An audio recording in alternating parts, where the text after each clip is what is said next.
வணக்கம் மக்களே. தினம் அரிசி தோசை இட்லி செஞ்சு செஞ்சு சாப்பிட்டு நாக்கெல்லாம் ஒரு மாதிரி மரத்து போச்சு.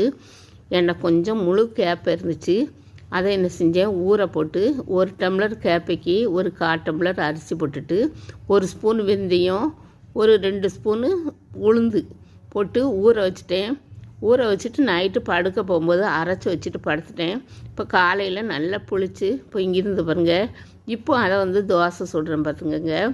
அவ்வளோ டேஸ்ட்டாக இருந்தது. நம்ம வழக்கம் போல் என்ன சட்னினாலும் இதுக்கு ஏற்றுக்கிறோம். தக்காளி சட்னியோ இல்லைன்னா பூண்டு சட்னியோ, தேங்காய் வெங்காயம் தேங்காய் பொரிகடலை போட்ட சட்னியோ எல்லாம் நல்லாயிருக்கும். இந்த தோசை ரொம்ப டேஸ்ட்டாக இருந்தது மக்களே. நீங்கள் செஞ்சு பாருங்கள். சிறுதானியத்தை நம்ம உடம்புல எடுத்துக்கிறது ரொம்ப நம்ம உடம்புக்கு ரொம்ப நல்லது பார்த்துக்கோங்க. அதனால் நீங்கள் இந்த மாதிரி சிறுதானியத்தை எடுத்து வச்சு முழுசாகவே வாங்கி வச்சு அரைச்சிடுங்க. செஞ்சு சாப்பிட்டு பாருங்கள். படம் பிடிச்சா சப்போர்ட் பண்ணுங்கள், சப்ஸ்கிரைப் பண்ணுங்கள்.